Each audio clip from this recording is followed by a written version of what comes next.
You're listening to The World at 8 with Lynn Mozar.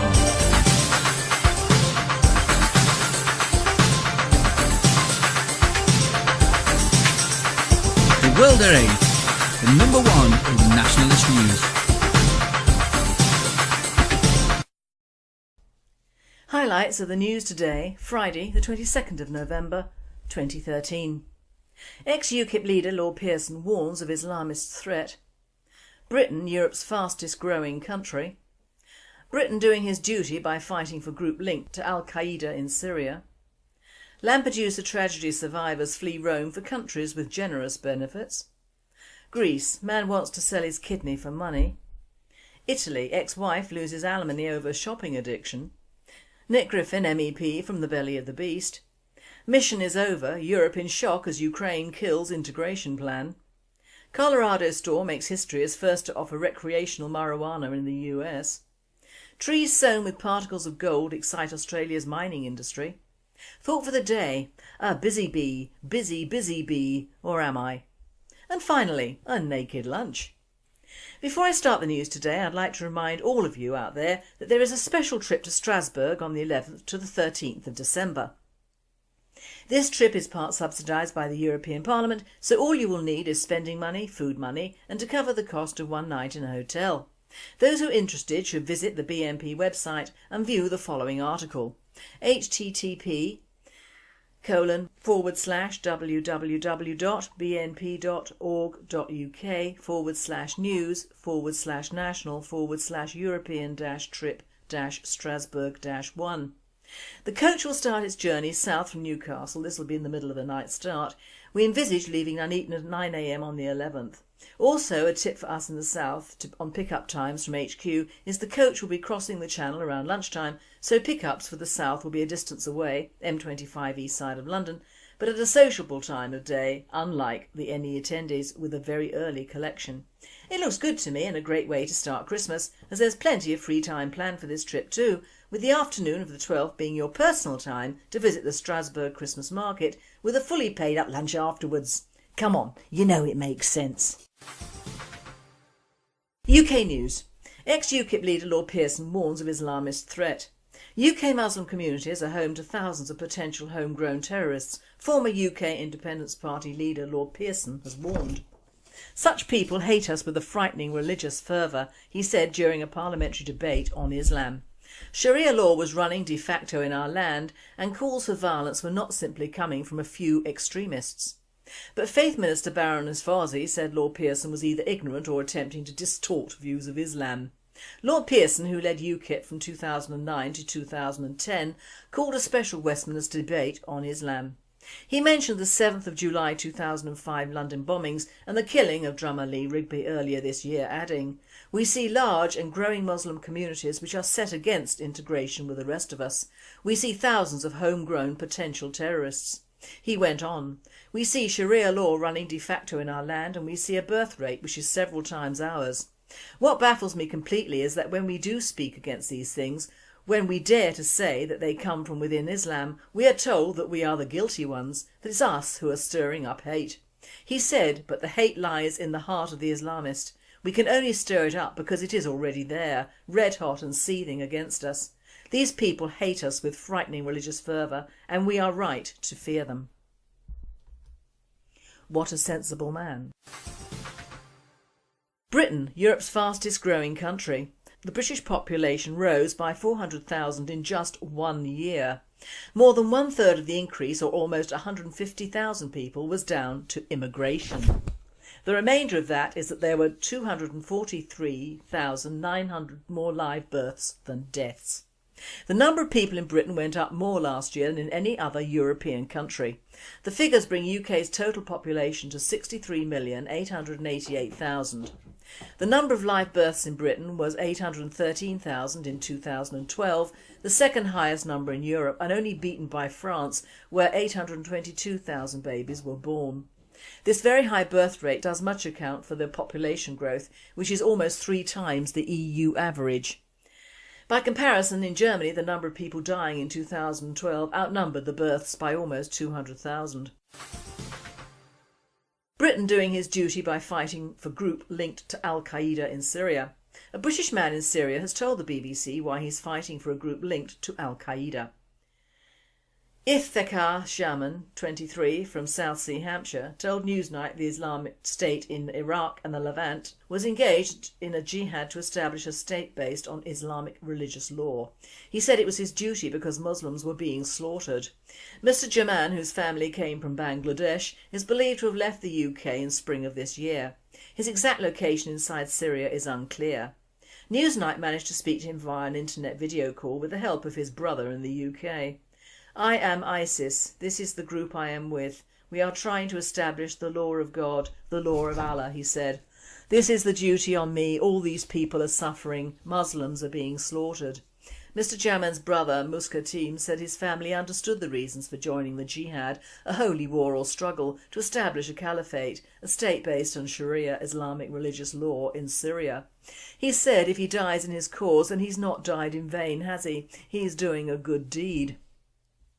World at 8. He's not British, not by a long white chalk is this man or others like him British.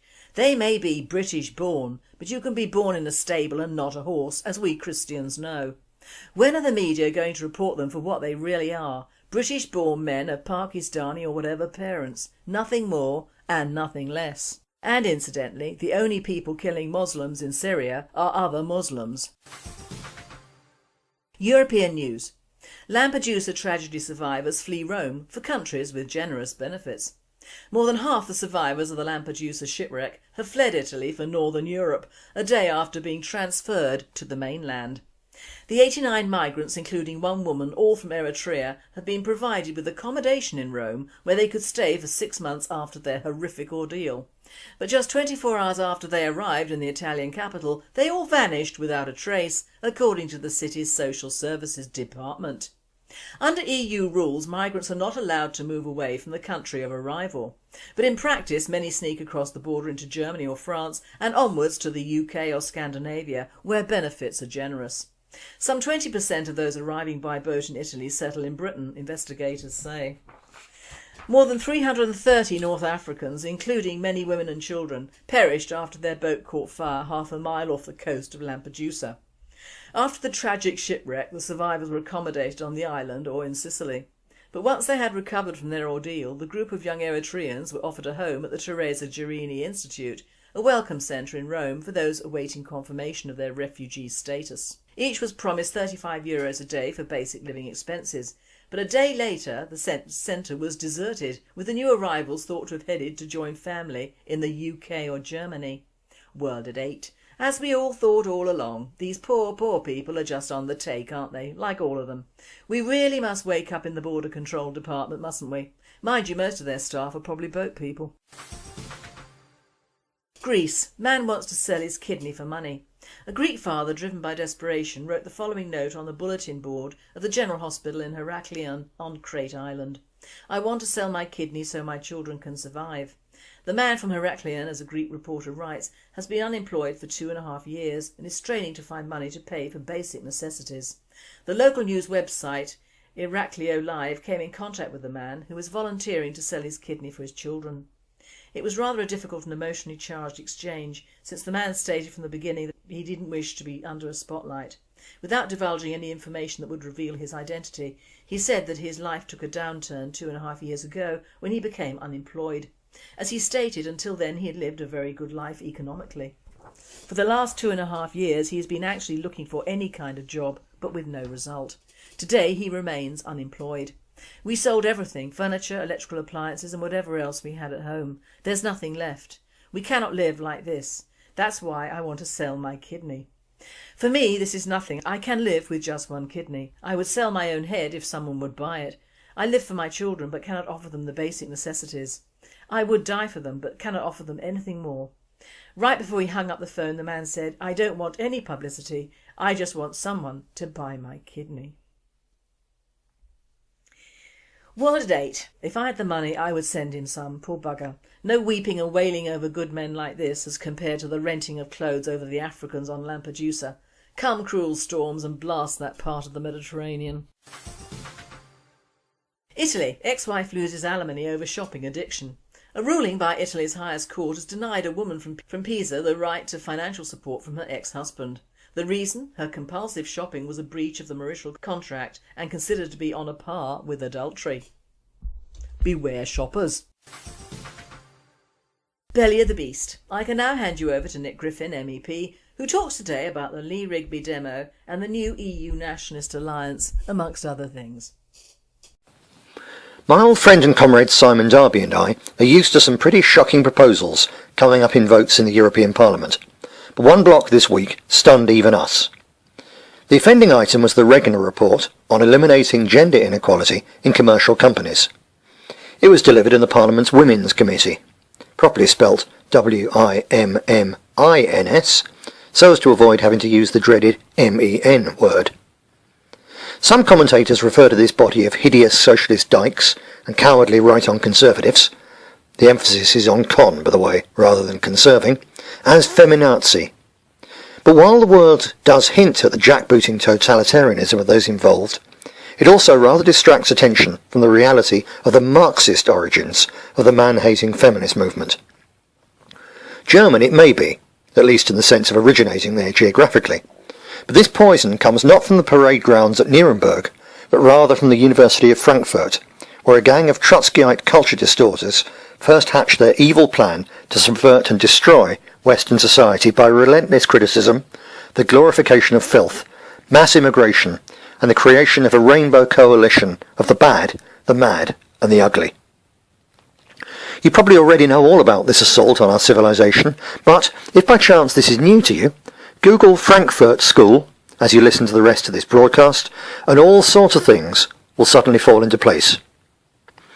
But to return to the Regner report, I believe that Simon is now doing an article exposing it in detail, so I won't go into it in depth.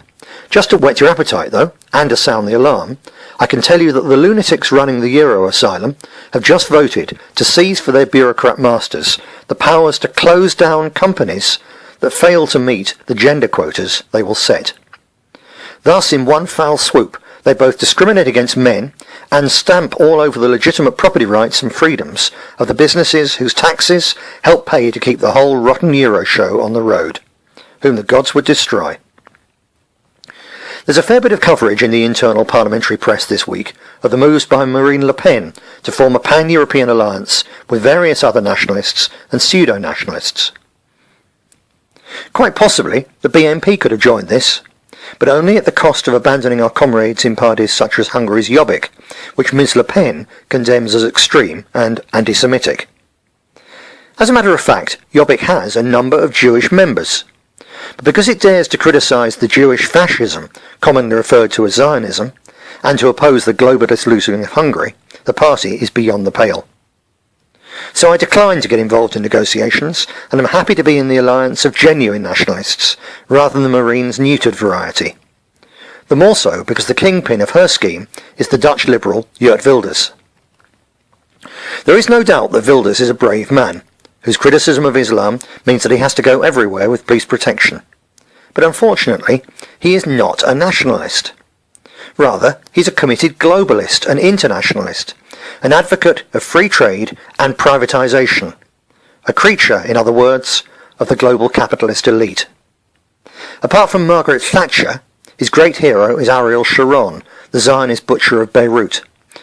Wilders has throughout his career been aided and funded, through the fanatical Zionist Daniel Pipes, by some of the most extreme and sinister moneybags in the American Zionist movement.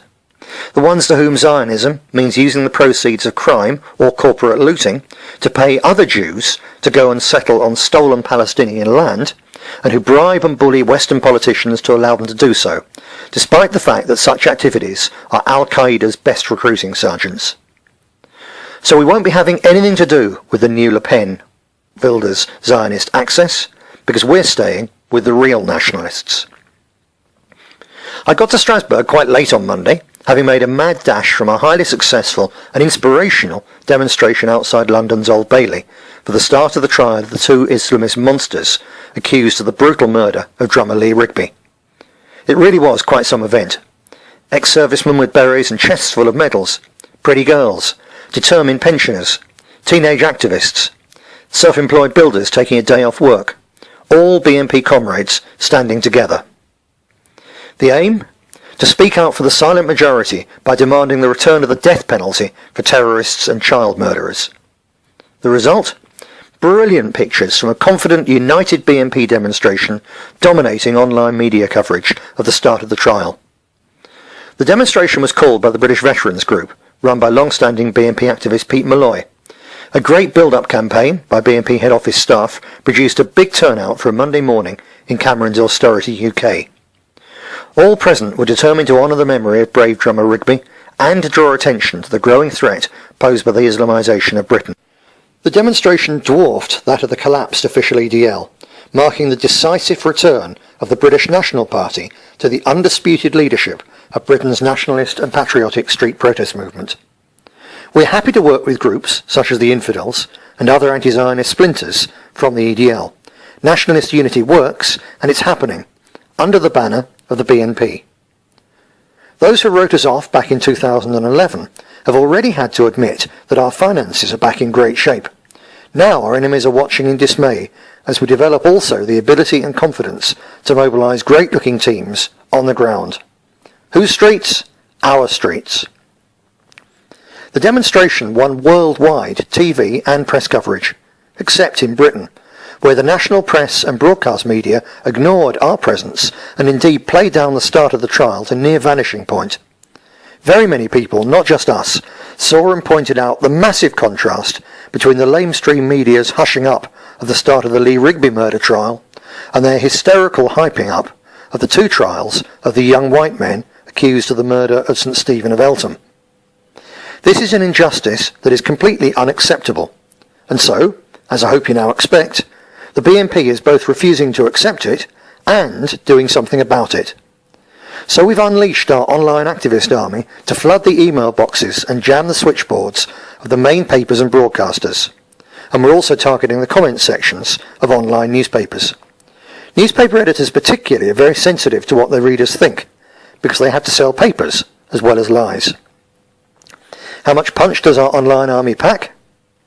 Well, we'll see if the media change their level of coverage of this hugely important and massively emotive case. This trial, properly reported, will be a wake-up call to even more people. It will remind and educate millions about the danger of the Islamist monster in our midst. And that raised awareness will help us to build the British resistance movement that turns the tide. We've already got hundreds of online activists working on this vital operation this weekend. If you're not one of them, take a few moments right now to register as an online activist on our website. The system's easy and fun to use. You can do as much or as little as you want, but, as they say, every little helps. Thank you very much, Nick. World News. Mission is over. Europe in shock as Ukraine kills integration plan. The EU is utterly disappointed by Ukraine's decision to align itself closer to Russia and halt its preparations for signing a European trade and political agreement, effectively killing the country's chances to eventually join the bloc. This is a disappointment not just for the EU but, we believe, for the people of Ukraine, EU Foreign Policy Chief Catherine Ashton said in a statement, claiming that the most ambitious pact ever offered to a partner by the EU would have helped the country's economy. The decree, signed by Prime Minister Mykola Azarov's government on Thursday, orders the halt of the process of preparing the association agreement between Ukraine and the European Union. The decision was taken to ensure the national security of Ukraine and to restore lost trade volumes with the Russian Federation, after considering the effects on trade relations with Moscow, legislators said. The European Union had actually done nothing to convince Ukrainian leaders that association with the EU would actually solve its economic crisis, Polish MEP Paweł Zalewski stated earlier this week. Colorado store makes history as first to offer recreational marijuana in the US. A small store in Central City, Colorado has made history by becoming the first establishment in the US to be granted a license to sell recreational marijuana. Annie's Central City dispensary, located in a city founded during the Pikes Peak Gold Rush, posted on social media earlier this week that its license application had been approved. It'll be among the first shops in Colorado to begin selling marijuana on January the 1st, 2014, more than a year after Colorado residents voted to legalise use of the drug for persons 21 and over. The state's Marijuana Enforcement Division has accepted 136 applications from recreational marijuana stores so far. Another 400 are eligible to apply, though the state has said only establishments in good standing will be accepted. Cannabis is one of the fastest growing industries, Steve Berg, former managing director of Wells Fargo Bank and editor of a report titled The State of Legal Marijuana Markets, told the Huffington Post. Domestically, we weren't able to find any market that's growing as quickly. Trees sown with particles of gold excite Australia's mining industry. Australian scientists have found tiny specks of gold in eucalyptus trees in the outback, a discovery that could revolutionise the gold exploration industry. The team from Australia's National Scientific Agency, the CSIRO, found traces of gold in the leaves and branches of gum trees in the remote Kalgoorlie area of Western Australia. They concluded that root systems searching for moisture during times of drought suck up water containing the precious metal from ore deposits lying up to 30 metres underground. The discovery is unlikely to spark a modern-day gold rush since the particles are so minute, about 1/5 of the diameter of a human hair, that they are invisible to the naked eye. Indeed, according to Melvin Lintern, who headed the research project, it would take 500 such trees to yield enough gold for a wedding ring. However, at the time of rising gold prices and dwindling reserves, it could help mining companies to locate new deposits, saving them the cost and effort of drilling deep into the earth. Thought for the day. Busy bee, busy bee, or am I? I've been thinking, there again a very unusual thing for me, of the state of the workers in this country. Now I'm not going there with the hordes of foreign workers almost employed overnight from their beds in their homeland to voila appearing in the UK already booted, suited and housed for work. No, I'm talking about the English workers and not the widely spread misnomer about all that have been born in England being automatically described and described again and again as British. There is no such thing in my book as British, only made in Britain and English. We've lost the empire and in fact have most of it already over here, so the term British is banned from this house. Great Britain, however, is not. Even the United Kingdom is better than British, which are the multicultural lovies and school of common purpose speak for anyone who crawls, creeps or slithers into the UK. I'm talking about relatively normal English and will include, for the sake of our very early migrants, early newcomers as well. If you go on the main roads around the south at the normal times of rush hour, you'll notice a definite drop in traffic. I've seen this over the past 5 years, gradually dwindling to a non-rush hour number. The reason? This is the reason why Tonight on ITV doesn't cover it. Lack of jobs in the white-collar arena, both in and out of London. The main reason in my book, lack of forward planning, computers and immigration. Every time the white-collar industry loses a company, plant or corporations are merged, that band of people that drove those cars is out of work. By the same rule, every time the news announces several hundred jobs to be available, they are usually blue-collar jobs in building, engineering, retail or coffee houses. I am, as you know, not an economist or a figures person, but as an ex-worker persona in the white-collar industries, I know it is the white-collar middle-class people who used to fund the shops, the high streets and the luxuries that used to be manufactured in this country, as well as driving up and down the highways in nice firms' cars, popping into local restaurants and pubs and spending money there as well.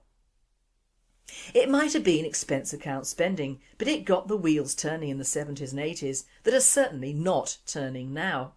In fact, what has all the social site networking done on planet Earth in planet England? Has it provided more jobs or more education? No, it's driven the intellectuals into hiding and the sheeples onto the keyboards. Computerisation in the workplace has, for the most part, contributed only to lazy people, lazy ideals and fewer jobs on the ground. As I say, I can only speak for the southern climes of this country at that time, but even in the mid-60s I lived near Kenilworth, and the Ford workers in Coventry earned more money than my husband, who was in advertising at that time, and the Birmingham shops were luxurious to say the least. But back to the future, as they say, and although trains are just as crowded, the look and feel of the travellers has changed a great deal over the last 2 decades. Now call me a snob if you wish, but having lived through the days when ladies didn't go out of the house unless fully made up and with white gloves in summer, and believe me, it wasn't so long ago if my memory serves me, the change in dress code and people has been gradual but drastic. You look at a picture of our capital now and back to the 70s and yup, it stinks. We have now achieved the classless multicultural society that has been the dream child of the liberals, Marxists and various ethnics. Gone are the days when you could roughly class a person by the way they act or dress. Travelling in the early 70s you had the city gent, the lady that lunches and shops, the mother with young children for a treat without daddy, elderly relatives visiting, children going to school, et al. Now there is a general mishmash of ethnic majorities all going God knows where from our coastline, young guys badly dressed and rowdy, workers who all look like they're going on a mountain hike with backpacks, and young girls going up clubbing or worse, and that is it.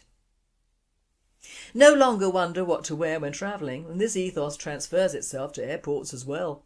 No wonder we're all searched. Most of the travellers are from the Middle East, Far East or the African sub-Saharan continent, and all look like they're terrorists in the making. The rest of us just look poor. But the workplace is the telling factor in that our jobs are going, simple as that. They are vanishing.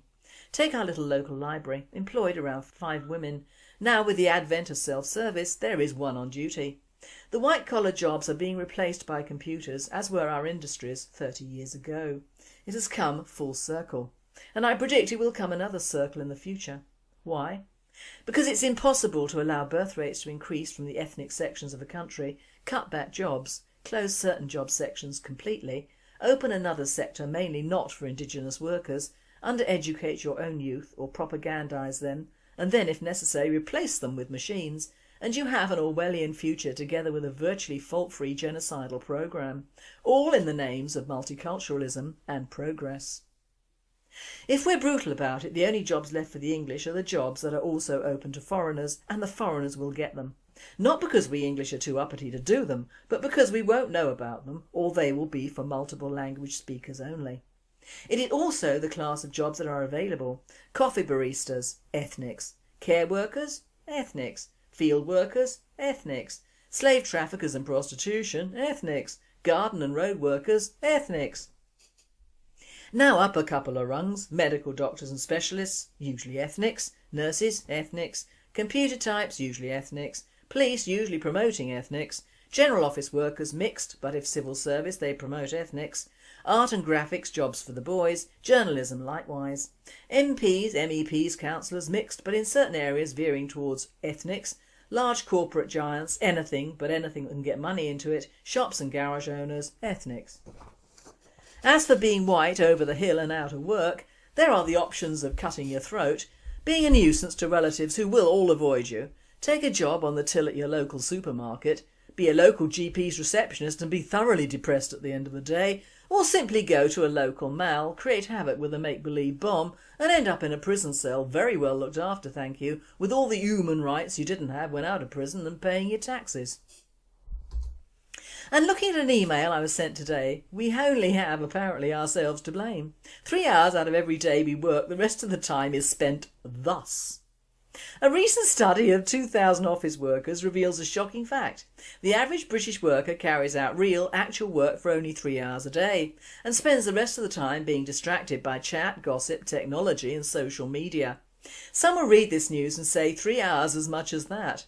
Some bosses will consider getting tough with their lead-swinging employees, and some will encourage the distractions because they allegedly make the 3-hour day more productive. So how will job descriptions read in the future? The successful candidate will begin work at 9 AM with a 20-minute inspection of their Twitter timeline, followed by a blueberry muffin and Americano in the canteen, plus optional chat with Aaron from Bort Ledger about the hot girl playing the journalist in Borgen Season 3. The candidate should prove competent at tweeting no fewer than 26 times throughout the day without bitching about colleagues. He or she will be expected to check out random assault videos on YouTube and footage of cute kittens riding tricycles on TwitPic. The candidate must display full familiarity with Instagram, Pinterest and on the plot of Game of Thrones.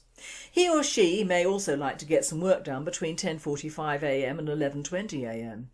I love that. And he refers to British workers, and the picture was a couple, one white and one Asian, sitting at their PCs. It would also explain the gleeful voice of the TV reporters who say that many people hold down several part-time jobs to make ends meet. But the truth of the matter is that apart from medical and legal practices, the roar into the 21st century with mobiles, tablets and all manner of things technical and computerised has taken the sheeples by storm and could not have happened at a worse time in our history. We are overrun with strangers competing for the few jobs left, And coupled with the global and EU recessions, more and more people are finding themselves out of work simply because, even in their blue-collar environment, shops are becoming self-service or going onto the web. We are in this country adopting, adapting and not improving.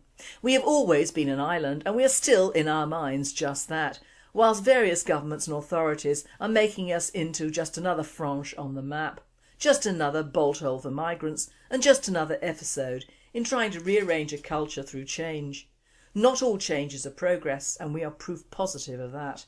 But the point is, if we don't count to the powers that be, what does? How do we put English jobs for English people first if there's no structure for that or no voice? It isn't all doom or gloom, however. There is still time to reopen the coal mines, put the criminals down there to work free of wages of course, limit the amount of foreign-owned shops and recharge our high streets and markets again. Stop immigration and give our beleaguered farmers a proper hand and stop all foreign fishing in our waters with the help of the Navy and sod the EU. There, some New Year's resolutions for our government to take notice of. Do you think they will? Piggies do fly. And finally, a naked lunch. A weather presenter in France has delivered the forecast naked after having promised viewers that if France qualified for the World Cup, she would strip off. Doria Tillier, 27, a former model, made the pledge on Canal Plus television before Tuesday night's match against Ukraine. I promise you that if we qualify tonight for the World Cup, I vow here in front of the whole of France that I will tomorrow do my forecast naked, she said. And Miss Tillier remained true to her word, much to the delight of the 151,000 people who had signed up to the Facebook group titled "For Doria Tillier to Keep Her Word." Surprise us and keep your word for France, the group urged. We are counting on you. And she did, after a fashion. This presenter says, Mademoiselle Tillier is young, gorgeous and with a lovely sense of humour, as you will see from the video. Now, in case we have any chances listening to The World at 8 and having the same thoughts, forget it, mateys. When I was 21, nay, even 47, I might have done it. But now it would send the average male running to the hills, balls held very tightly, and we don't want to do that to our nationalists, do we? You've been listening to The World at 8. I am Lynn Mozar, and I and the team at World at 8 and Radio Britain wish you all a very happy and a very safe weekend. Lord Pearson, who led UKIP from 2009 to 2010, called a special Westminster debate on Islam. He mentioned the 7th of July 2005 London bombings and the killing of drummer Lee Rigby earlier this year, adding, "We see large and growing Muslim communities which are set against integration with the rest of us. We see thousands of homegrown potential terrorists." He went on, "We see Sharia law running de facto in our land and we see a birth rate which is several times ours. What baffles me completely is that when we do speak against these things, when we dare to say that they come from within Islam, we are told that we are the guilty ones, that it's us who are stirring up hate." He said, but the hate lies in the heart of the Islamist. We can only stir it up because it is already there, red hot and seething against us. These people hate us with frightening religious fervour and we are right to fear them. What a sensible man. Britain, Europe's fastest growing country. The British population rose, us in the south, on pick-up times from HQ is the coach will be crossing the channel around lunchtime, so pick-ups for the south will be a distance away, M25 east side of London, but at a sociable time of day, unlike the NE attendees with a very early collection. It looks good to me and a great way to start Christmas, as there's plenty of free time planned for this trip too, with the afternoon of the 12th being your personal time to visit the Strasbourg Christmas market with a fully paid up lunch afterwards. Come on, you know it makes sense. UK news. Ex-UKIP leader Lord Pearson warns of Islamist threat. UK Muslim communities are home to thousands of potential homegrown terrorists, former UK Independence Party leader Lord Pearson has warned. Such people hate us with a frightening religious fervour, he said during a parliamentary debate on Islam. Sharia law was running de facto in our land and calls for violence were not simply coming from a few extremists. But Faith Minister Baroness Warsi said Lord Pearson was either ignorant or attempting to distort views of Islam by 400,000 in just 1 year. More than 1/3 of the increase, or almost 150,000 people, was down to immigration. The remainder of that is that there were 243,900 more live births than deaths. The number of people in Britain went up more last year than in any other European country. The figures bring UK's total population to 63,888,000. The number of live births in Britain was 813,000 in 2012, the second highest number in Europe, and only beaten by France, where 822,000 babies were born. This very high birth rate does much account for the population growth, which is almost 3 times the EU average. By comparison, in Germany the number of people dying in 2012 outnumbered the births by almost 200,000. Britain doing his duty by fighting for group linked to Al-Qaeda in Syria. A British man in Syria has told the BBC why he's fighting for a group linked to Al-Qaeda. Colorado store makes history as first to offer recreational marijuana in the US. Trees sown with particles of gold excite Australia's mining industry.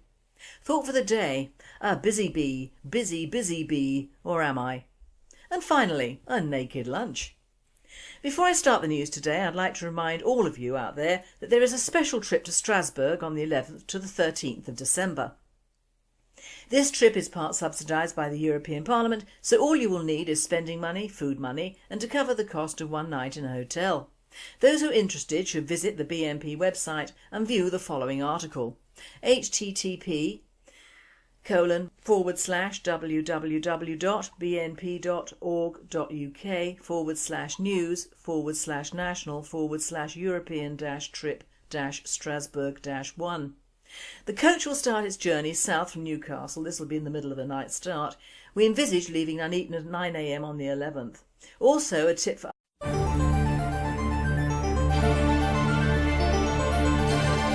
You're listening to The World at 8 with Lynn Mozar.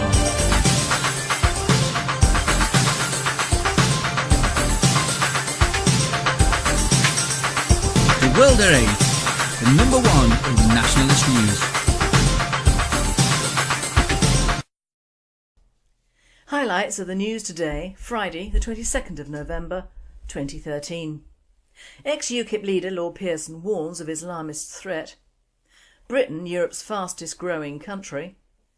Britain doing his duty by fighting for group linked to Al-Qaeda in Syria. Lampedusa tragedy survivors flee Rome for countries with generous benefits. Greece, man wants to sell his kidney for money. Italy, ex-wife loses alimony over shopping addiction. Nick Griffin, MEP from the belly of the beast. Mission is over, Europe in shock as Ukraine kills integration plan.